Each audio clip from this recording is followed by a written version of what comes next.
Former President Donald Trump has been ordered to pay $350 million in damages in a civil business fraud trial. Our senior columnist, Rick Newman, joins us now.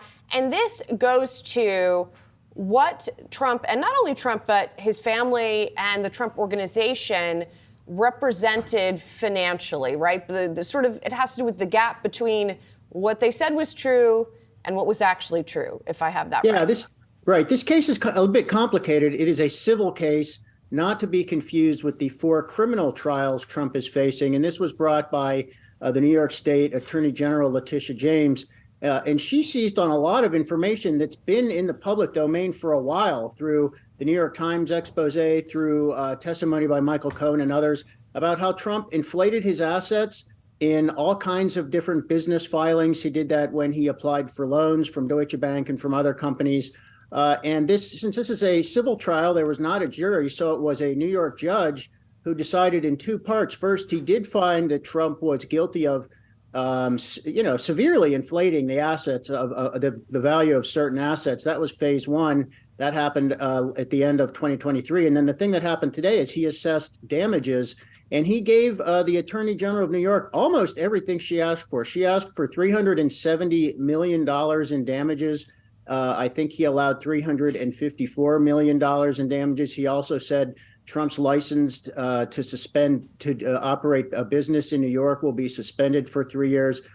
So Trump is on a losing streak here. This is a big blow to Trump. And Trump argued during this trial, he said, look, it's not like I ever defaulted on a loan. The bank got paid. It made money. Nobody was hurt by whatever might have happened here. And the oddity here is that New York law actually says there does not have to be any evidence that anybody got hurt for there to be business fraud. You can still have to pay penalties for business fraud, even if nobody got hurt. And the reason that law is there, it's basically to discourage businesses from cheating. So that empowers the Attorney General to bring a case like this, which is what she did, and Trump lost. This will get appealed. So who knows if it's going to end up being as bad for Trump as it looks, but it's bad today. Well, and the judgment, the written judgment here is pretty striking and pretty forceful, Rick. Just quoting from the judgment, what the judge wrote here, their being the Trump family, their complete lack of contrition and remorse borders on pathological. And he said defendants are incapable of admitting the error of their ways. Instead, they adopt a see no evil, hear no evil, speak no evil posture that the evidence belies.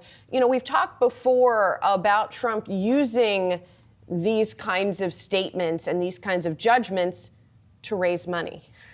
Is that what's going to happen again? And is he allowed to use that money for the legal fees? Yeah, a lot going on here. So the way that the judge described Donald Trump, that certainly sounds like the Donald Trump we all know and love, doesn't it? I mean, Trump has said many times, never admit a mistake, never apologize. And I guess that works well with some members of the Trump base than it does with a judge in a court of law. So the amount of money we're talking about here is serious money, even for Trump. And let's remember, he also just had to deal with another judgment saying he has to pay Jean Carroll, the writer, $83 million. Nobody knows exactly how much cash Trump can tap, but he's going to start facing some difficulty paying some of these bills. And yes, he does. Everything that happens in court, he says, look, they're prosecuting me. It's the Democrats on a witch hunt. It definitely has helped with his fundraising. And the rules are complicated on what Trump can do with fundraising. He can't just put it in his personal pocket. Some of it goes to his presidential committee. Other stuff goes to PACs and super PACs, and the rules are different for all those things. Some of that money Trump can use for legal fees, which he has been doing. But we're getting to the point where Trump has so much legal activity going on. I mean, you really have to think that this is going to start to affect his ability to run a presidential campaign, for one thing, if not his ability to pay all these fines and legal fees, I should add. Rick Newman, thank you for joining us today, buddy. Have a great weekend. You guys.